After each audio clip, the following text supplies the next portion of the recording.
Fala, meus amigos, minhas amigas, eu já estou aqui no Sistema Norte de Comunicação, preste bem atenção. O meu convidado na hora do rush é nada mais, nada menos do que o vereador do PT, Marcos Henrique. Ele resolveu encarar aqui, cara a cara comigo, a hora do rush. Daqui a pouquinho, em 30 segundos, essa conversa que eu vou tratar sobre tudo com o Marcos Henrique. Política, comunidade, PT, PL, Lula, Bolsonaro, enfim, eu vou tratar sobre tudo aqui na hora do rush. Em 30 segundos, eu volto já já. No Sicredi, acreditamos em um mundo repleto de cooperação. Acreditamos que existem novas maneiras de repensar velhos hábitos. A gente faz acontecer juntos porque sempre existe uma alternativa mais justa e humana para tudo, inclusive para a sua vida financeira. O Sicredi rende mais para você e para todos à sua volta porque reinveste recursos na sua região, incentivando a economia local. Escolha o Sicredi, onde o dinheiro rende um mundo melhor. Senhoras e senhores, o meu abraço, todo o meu carinho a você que me acompanha nesse momento. E primeiro que tudo, quero dizer da minha alegria. Eu estou muito feliz de estar aqui no Sistema Norte de Comunicação. E nessa estreia da hora do rush, eu trago um convidado muito especial. Está no 3º mandato de vereador aqui em João Pessoa, Paraíba. Eu falo assim porque a gente está em 6 estados, o Sistema Norte de Comunicação, e eu me sinto muito feliz de poder iniciar esse projeto ao lado do vereador Marcos Henrique, do PT, aqui de João Pessoa, e que eu recebo com muito carinho a partir de agora, na hora do rush. Muito obrigado, meu irmão. Seja bem-vindo. Obrigado por atender o convite da produção e pode ter certeza que essa conversa vai ser muito agradável. O povo da Paraíba, o povo de João Pessoa, do Nordeste inteiro, vai conhecer um pouco mais do vereador Marcos Henrique, do pai de família, do homem que tem coragem de ir para os embates políticos nesse estado. Muito obrigado, querido. Olá, Abrantes Júnior. Para mim é motivo de muita honra estar participando da inauguração do programa A Hora do Rush. E sempre que chamado, virei com o maior prazer. Eu tenho certeza do sucesso ao lado de Diego Amarante, de Cláudia Elias, entendeu? Que também está dando suporte. Então, estou à sua disposição. Bom, eu vou começar. Eu sempre gostei de fazer as coisas no improviso. Está aqui o nosso diretor, Diego Amarante, aqui com a gente, Matias, nosso também diretor. Em meio a um momento político, onde ser político é sinônimo de corrupto, de desonesto, e aonde se tem uma direita extremista e radical, é difícil ser vereador do PT e principalmente já está no 3º mandato? Olha, Abrantes, é difícil fazer política no Brasil. Ultimamente, a política pegou um nível de acirramento fora do normal, né? A gente discutia até bem pouco tempo qual a política que nós queremos para o nosso país, a política econômica. A gente falava de educação, a gente falava de cultura, a gente falava de saúde, numa campanha presidencial. Essa polarização, ela trouxe ingredientes falsos, né, ingredientes secundários que levam as pessoas a determinado preconceito, a determinado ojeriza, certo? E rotulando, principalmente a esquerda. Então, fazer política é a gente fazer o contraponto a tudo isso. E eu acho que temos feito uma boa política porque contra números não há argumentos. E para a direita, extrema-direita, que gosta de falar de comunismo, que gosta de falar de sem nem saber o que é, né? Afinal de contas, quem defende trabalhador, defende educação, defende saúde é chamado de comunista. E quem foge do país, não é, e que fica falando mal do país, querendo que aumente os impostos, é chamado de patriota. Então, existe uma dicotomia muito grande nisso tudo. Mas temos feito um debate muito comparativo, um debate bacana, e eu acredito que o ano que vem vai ser um ano da gente poder comparar os projetos da extrema-direita, aquele projeto que matou quantas e quantas pessoas, entendeu? Pela irresponsabilidade do presidente, um projeto corrupto, um projeto que não apresentou nada de bom para a população, não tem uma coisa boa do governo passado, enquanto que esse governo, a gente tem números, a gente tem o dia a dia, entendeu? E eu acho que vai ser uma disputa muito acirrada e nós não podemos deixar que essas questões secundárias, dogmáticas, possam dimensionar o nosso debate. O que nós queremos é comida na mesa, é melhor qualidade de vida para o povo, melhor condição de trabalho, é isso que o PT defende. Bom, a gente começou logo na esfera nacional e eu vou voltar para o Estado, vou voltar para o município e vou voltar para a sua eleição. O ano passado, a eleição de vereador terceiro mandato, a gente falando desse extremismo e desse país dividido, e essa divisão vem também para João Pessoa, pode-se dizer que esse mandato que o senhor conquistou agora foi o mandato mais difícil com esse extremismo que o senhor encontrou? Você encontrou dificuldade na rua? Olha, minha votação ainda tem sido crescente. Pra você ter ideia, na minha primeira campanha eu tive 2.870 votos, depois eu tive 4.000 votos, e agora, na terceira eleição do vereador, eu tive 5.420 votos. Eu acho que quando a gente faz política com honestidade, quando a gente faz política mostrando resultados, quando a gente faz política com independência, tocando o dedo na ferida quando tem que ser tocado, aí você tem uma probabilidade muito grande das pessoas acompanharem o teu trabalho e gostarem, sentirem referenciados por ele. Afinal de contas, as redes sociais, elas hoje falam muito, né? A gente tem a oportunidade de falar para milhões de pessoas apenas no Instagram, no TikTok, e isso é muito importante. Quantas e quantas pessoas vão ver essa entrevista que eu estou concedendo agora pelo YouTube, pelas redes sociais? Então, eu acho que isso facilita as pessoas que realmente querem votar em alguém que pareça com o seu perfil, alguém que defenda a população, que defenda a cidade de João Pessoa e que fala, sim, da questão nacional quando tem que ser falada, quando é perguntado, quando tem a oportunidade de falar. Então, acho que a dificuldade, ela sempre existe numa campanha diante do acirramento e da quantidade de candidatos que existem.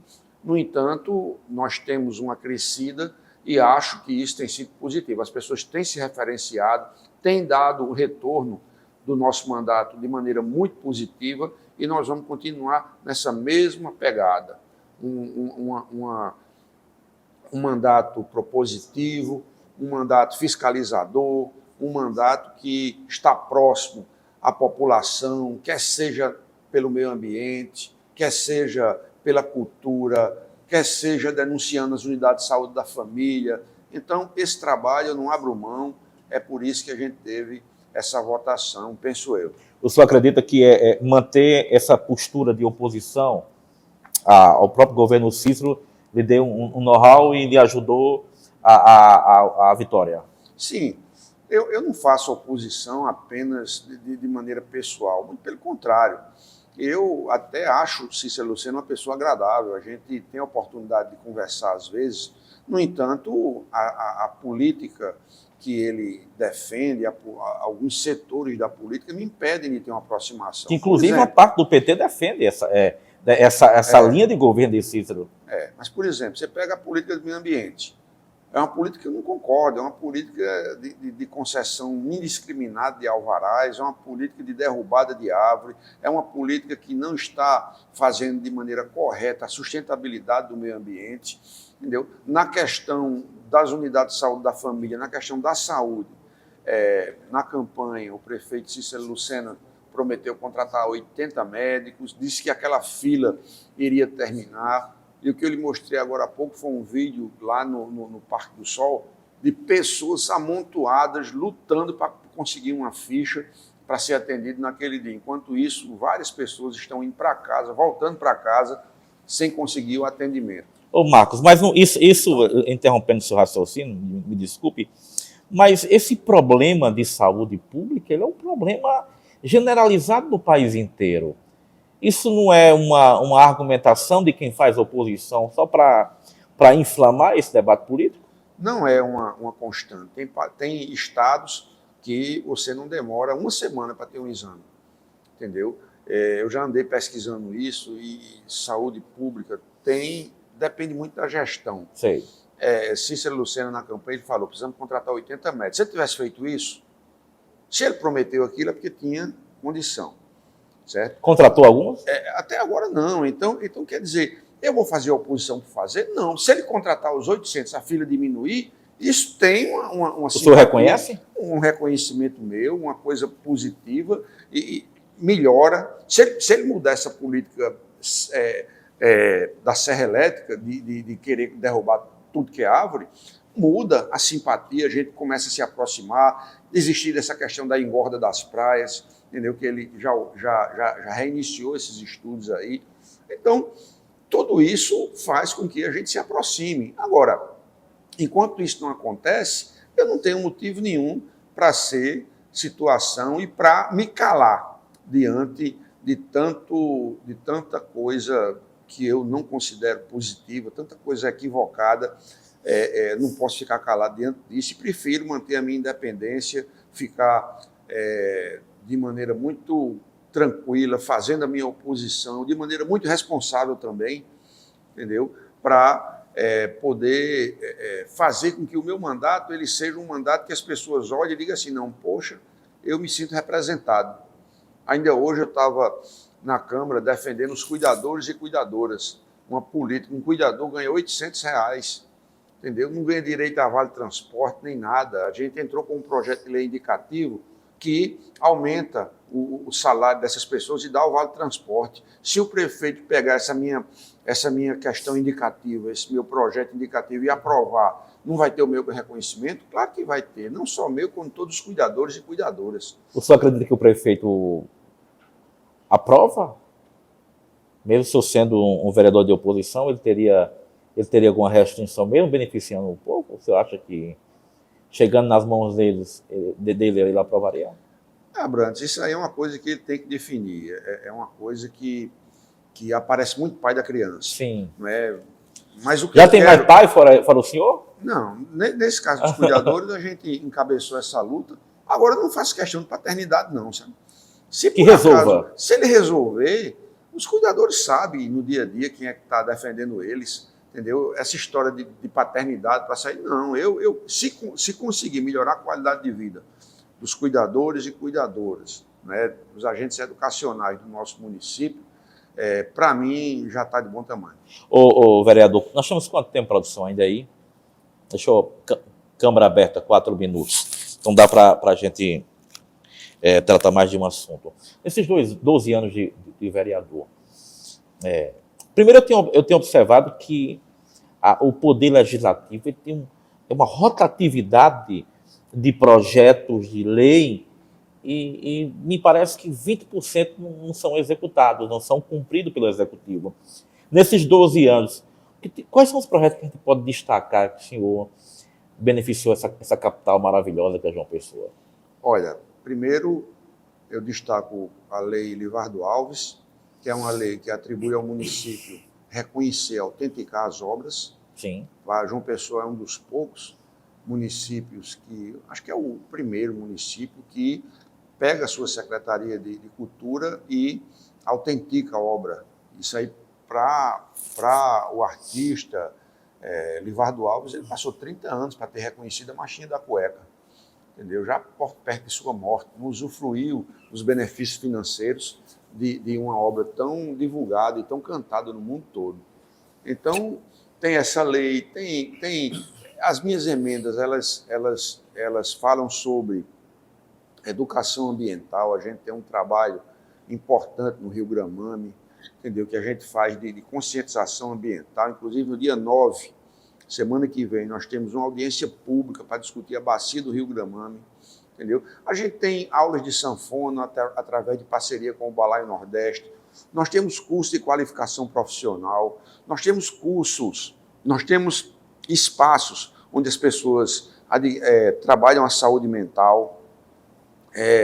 Nós temos apoio a quadrilhas, nós temos apoio a escolas de samba, entendeu? Nós temos apoio a várias entidades que cuidam de idosos. Então, nós temos aí um leque de ações do nosso mandato, através das nossas emendas, que me dá muito orgulho, sabe, Abrantes? Infelizmente, o número de leis que nós aprovamos não foram muitos, porque desde o primeiro mandato que eu entrei, na época Luciano Cartacho, eu também era oposição. Aí, depois do primeiro governo Cícero, também oposição, e agora também oposição. Então, o que você falou é verdade. Às vezes, as coisas demoram a acontecer. Para que aconteça, como por exemplo, a gente criou um centro de referência de saúde de doenças raras, de doenças autoimunes, para ser mais específico, lá no Santa Isabel.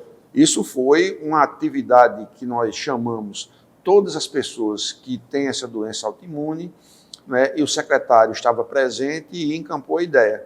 Então, foi uma ação do nosso mandato que está lá hoje, o Centro de Referência para Doenças Autoimunes, de autoria, a gestão executou, mas foi o nosso mandato que encabeçou. Então, essas coisas eu não tenho problema nenhum em dizer, de parabenizar o município por ter encampado essa ideia. É uma necessidade, já que o HU não dá sustentação a todas as demandas, e sempre que a gente puder estar discutindo projetos com o executivo, eu vou. Ainda ontem eu estava conversando com a professora América, da educação, sobre essa questão dos cuidadores, e não tenho problema nenhum de conversar de maneira republicana com qualquer que seja, com qualquer secretário que seja. Bom, eu estou conversando com o vereador de João Pessoa, Marcos Henrique. Eu vou para um rápido intervalo, daqui a pouquinho eu volto, mas vou deixar uma pergunta. Aliás, só acredita não. Na sua opinião, qual é o destino de Bolsonaro? Quando eu voltar, o vereador Marcos Henrique do PT vai trazer a opinião sobre o que ele pensa no destino de Bolsonaro depois desses julgamentos que está acontecendo. Eu volto já já aqui na Hora do Rush, rapidinho.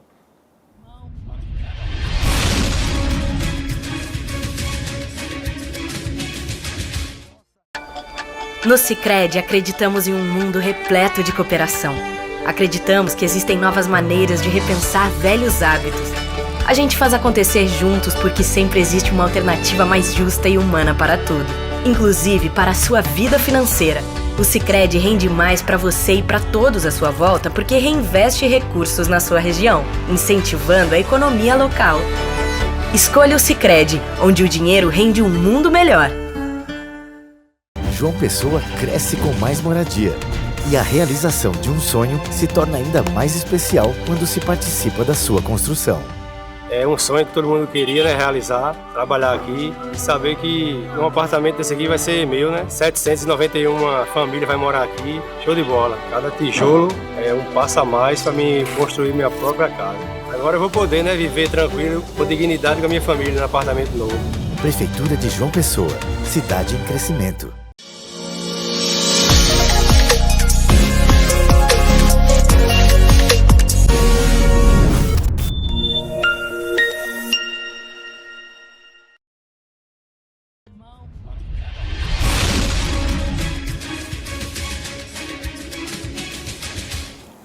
Bom, já estou de volta depois do nosso intervalo.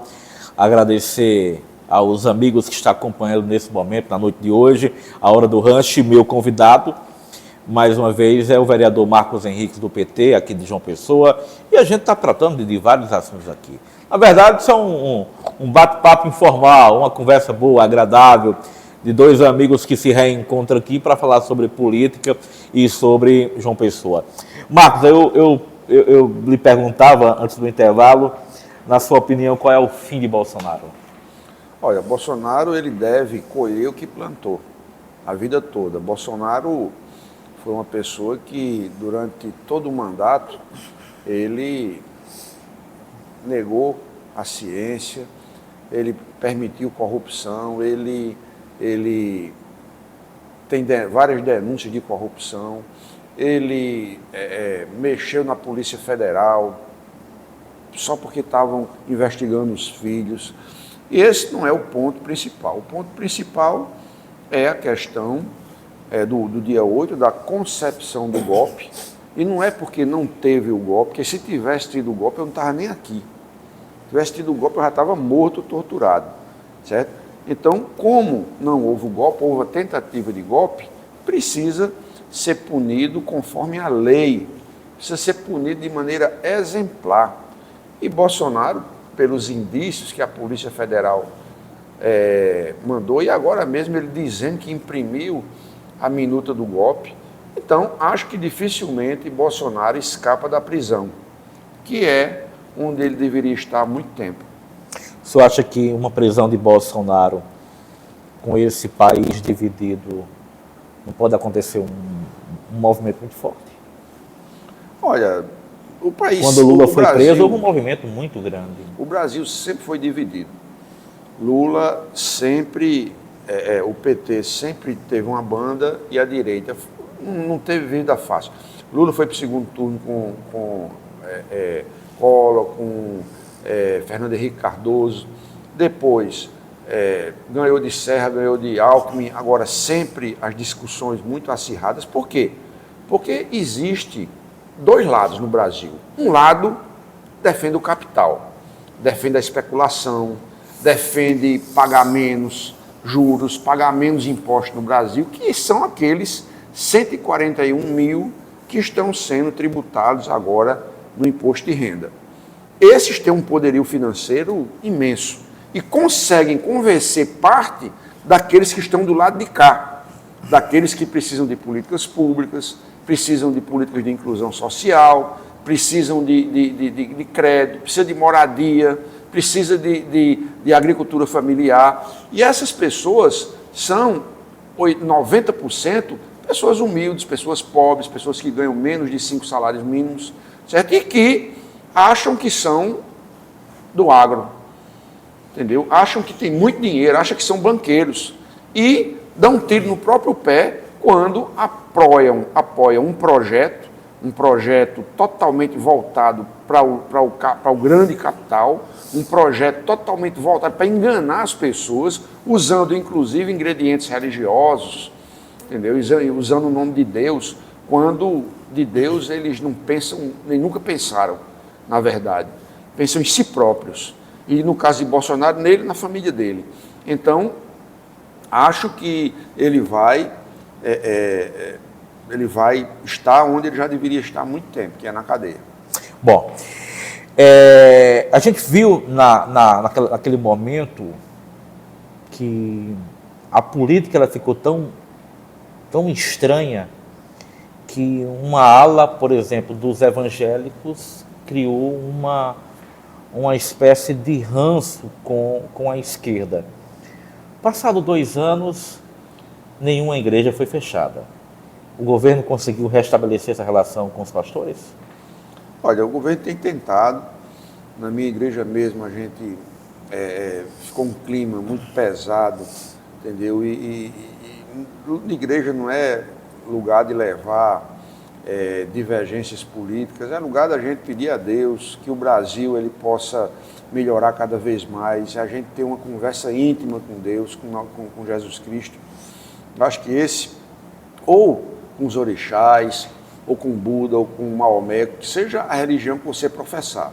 No entanto, ela não pode ser usada para colocar uns contra os outros, como tentam colocar Deus acima de tudo, Deus, pátria, família, quando na verdade eles não pensam em Deus, entendeu? A família, aí 30 milhões de famílias passam fome no governo Bolsonaro, e a pátria, sempre vendendo a pátria, sempre tentando explorar a pátria, e de patriota não tem nada. Então essa enganação que começou com Hitler, passando por Mussolini, Trump e Bolsonaro, e Milei, essa enganação, ela precisa ter fim. Agora, a população precisa se informar, a população precisa ler, a população precisa entender que lado você está, como eu estava dizendo anteriormente. A gente tem um lado que representa o grande capital. Esse lado não quer saber de pobre, não quer saber de política pública, não. Tanto que no governo Bolsonaro acabou Minha Casa Minha Vida, acabou a farmácia popular, acabou os programas importantes para a população, e ele apenas quis contemplar um pouquinho de empresários ali ligados ao agro, ligados a banqueiro, que não é todo o agro também que concorda com o Bolsonaro. No entanto, se a população não entender que tem que estar de um lado, o lado coletivo, não é um lado que seja em detrimento do outro. Esse lado ganhando, os 80%, 90% ganhando, que são os mais pobres, aqueles que mais precisam, toda a cadeia grande, porque os empresários vão vender mais, porque as empresas vão produzir mais. Isso é um ciclo virtuoso que só não entende quem não quer. Porque no caso do governo de direita, é um governo que quer apenas contemplar parte da população. E um governo progressista, um governo de esquerda, é um governo que quer que a nação cresça por igual. Ô Marcos, a gente observa que está acontecendo muita coisa no governo. Existem programas, o Pé de Meia e tantos outros programas que têm movimentado esse país. Mas o que está acontecendo com a comunicação do governo Lula? A gente observa que a direita que está fora do poder consegue utilizar, por exemplo, muito bem as redes sociais para tentar desqualificar o governo, e o governo não consegue levar a informação ao povo do que está acontecendo. O PT continua no analógico, não conseguiu entrar no ritmo digital. Você atribui a que isso? Olha, tem alguns fatores que devem ser ditos. Primeiro, o PT tem procurado entender, aprender a se comunicar melhor com essas ferramentas que são tão importantes. Né? Você pode perceber que a comunicação do governo, quando esse novo melhorou agora. Melhorou isso. Um pouco. Agora, para você ir de encontro às grandes big techs, não é fácil, porque as grandes big techs, elas têm um plano, que é um plano encabeçado por Elon Musk, encabeçado por Zuckerberg, que é dominar a mente das pessoas através das informações, dos algoritmos. Isso é uma coisa que fica muito claro, ficou muito claro com Donald Trump, na eleição dele. Depois, com a eleição de Bolsonaro, ficou muito claro. Para você ter ideia, eles pregam muita mentira e ódio que contagia as pessoas. As pessoas viriam me perguntar, mas rapaz, a eleição de Haddad e Bolsonaro, eu não vou votar em Haddad, porque Haddad, se ele ganhar, ele vai botar uma mamadeira nas escolas que tem um pênis na extremidade. E muita gente acreditou. Muita gente acreditou na cartilha gay, muita gente acreditou em ideologia de gênero. Todas essas artimanhas são para enganar você. Todas as artimanhas são para enganar você.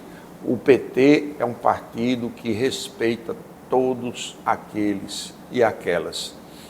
A política de gênero, nossa, é de respeitabilidade. Vocês não podem negar que existe um segmento LGBTQIA+, que luta por cidadania. E nós apoiamos a cidadania, porque a gente sabe que a opção sexual de cada um só depende dessa pessoa. Então, fica aqui a nossa divisão de águas, do que eles defendem e do que nós defendemos. No terceiro mandato, nessa nova legislatura, como é que o senhor avalia a qualidade dos parlamentares, dos colegas que o senhor tem nesse momento? Olha, tem muitos colegas lá que estão realmente produzindo bastante. Eu acho que o nível da Câmara é um nível que é muito cedo ainda para a gente dizer, entendeu? Mas eu também não quero ser melhor do que ninguém, eu sou igual a eles, mas de qualquer maneira acho que a gente vai fazer, acho que esses 29 devem fazer um bom mandato. A gente sempre tem debates importantes na Câmara. Eu vou discutir no dia 9 o Rio Gramame, agora no dia 2, acho que amanhã, tem um debate sobre os rios que recebem dejetos. Então, assim, eu acho que cada um tem que ser responsável pelo seu mandato. Cada um tem que mostrar trabalho e mostrar a sua pauta, né? E eu acho que a partir daí a gente vai ter uma Câmara muito participativa. Nesses primeiros 2 meses e pouco, 2 meses não dá ainda para ver, mas pela quantidade de projetos que estão entrando, eu acho que a Câmara ela é bastante favorável. Logicamente que existem os excessos, como por exemplo, foram propor um voto de aplauso a Eduardo Bolsonaro por ele ter a coragem de permanecer foragido nos Estados Unidos. Vejam vocês que absurdo isso. Isso foi uma bomba, a mídia inteira refutou isso de maneira negativa. Isso foi propositura do vereador Fábio Lopes. Lopes. Então, essas coisas, essas pautas que ele leva, a Elisa Virgínia passa o dia todinho só batendo no governo Lula, entendeu? Não traz nada de João Pessoa, mas faz. Agora a gente está lá para fazer o contraponto, mas acho que a gente precisa dar uma conotação maior às pautas aqui de João Pessoa. Logicamente que quem quiser falar da política nacional tem todo direito, eu falo também, entendeu? Mas a gente precisa ter a consciência que João Pessoa precisa de melhor assistência. Às vezes essas pessoas que trazem esses pontos, trazem para colocar uma cortina de fumaça nas reais necessidades do nosso povo. Ricardo Coutinho, deputado federal. Como é que o senhor recebeu? Ele vem fortalecer a chapa, eu também serei candidato a deputado federal. Ricardo Coutinho... O senhor é candidato? O senhor é pré-candidato? Sou pré-candidato a deputado federal. Ricardo Coutinho já demonstrou interesse, assim como Luiz Couto manteve, assim como Frei Anastácio manteve. Eu acho que o mais importante é a gente manter a nossa base, manter o deputado que nós temos lá. É importante que esse deputado possa continuar, seja ele qual for. Eu vou lutar para ganhar, mas seja ele qual for do PT, eu tenho certeza que vai ser importante para o partido e quem sabe acontecer alguma coisa surreal e a gente fazer 2. O senhor mantém essa pré-candidatura até o final? Mantenho. Eu serei candidato, já tenho um pacto com vários deputados estaduais para a gente poder andar o Estado e poder falar um pouco. No mínimo, eu vou fazer um bom debate sobre o governo Lula, certo? No mínimo, eu vou ajudar a eleger um. E, no mínimo, a gente vai fazer uma boa campanha. E, logicamente, que quando a gente entra num debate desse, a gente entra para fazer. As redes sociais hoje, elas têm um poder de você discutir uma ideia, de você fazer uma campanha e você ganhar as mentes e corações das pessoas. E eu vou apostar nisso. Vou ter uma boa mídia, vou tentar dialogar com toda João Pessoa, com toda Paraíba, para a gente poder fazer uma campanha vitoriosa. Eu tenho certeza que a nossa campanha de deputado federal vai surpreender. Marcos, eu quero aqui agradecer mais uma vez a sua gentileza de nos atender nessa conversa. E eu quero deixar aqui o espaço aberto para suas considerações, para que você possa colocar algum ponto que eu, de repente, não coloquei, que é importante para João Pessoa. Afinal, 12 anos, né? Terceiro mandato de deputado, caminhando para 12 anos, é muita coisa, é uma representatividade que o povo pessoense tem e respeita. E eu queria que você ficasse à vontade para suas considerações e pontuar aquilo que faltou para o povo de João Pessoa saber. Olha, primeiro, agradecer a tua profecia, que você me chamou de deputado. Então, vou pegar para mim essa... Receba, porque é uma disputa ferrenha. E, assim, você, pela tua experiência, logicamente que você explorou todos os pontos importantes na entrevista, você como bom entrevistador que é. E eu tenho mais aqui a agradecer a você, a Diego, a Cláudia Elias, a todos, toda a produção, todos os técnicos que inauguraram. Eu acho que esse programa ele vai dar o que falar. É um programa que nasce hoje, é um programa que eu tive o prazer de ser o primeiro entrevistado, mas eu tenho certeza que pela qualidade da sua entrevista e pela a forma, né, como o sistema, né, a Rede Norte vem trabalhando, eu tenho certeza que esse programa vai ter uma audiência bastante significativa e vai fazer a diferença na política. É isso que nós queremos. No mais, agradecer ao povo de João Pessoa, dizer que esperem a mesma garra, esperem a mesma luta em defesa da classe trabalhadora, em defesa da cultura, em defesa do meio ambiente, em defesa da saúde, da mobilidade urbana, que são esses 4 pontos que norteiam bastante a nossa campanha. E, com certeza, nós estaremos dando a resposta àqueles 5.420 que votaram em nós e os que estão acompanhando, que queiram integrar esse projeto. Aproveitando a tua audiência, entrem aí no nosso Instagram, @marcoshenriques_, acessem o nosso Instagram, comentem, que para mim é uma grande honra poder responder a todos vocês. Muito obrigado, Abrantes. Obrigado a você, meu irmão. Muito obrigado, viu? Muito bom. Senhoras e senhores, meu muito obrigado. A câmara aberta aqui. O meu agradecimento a cada um de vocês. Eu fecho a Hora do Rancho nessa conversa com o vereador de João Pessoa, Marcos Henriques. A minha alegria de poder estar aqui no Sistema Unorte de Comunicação. O próximo entrevistado aguarde que eu vou trazer em breve aqui na Hora do Rancho. Até lá, meu muito obrigado e uma ótima noite. Tchau!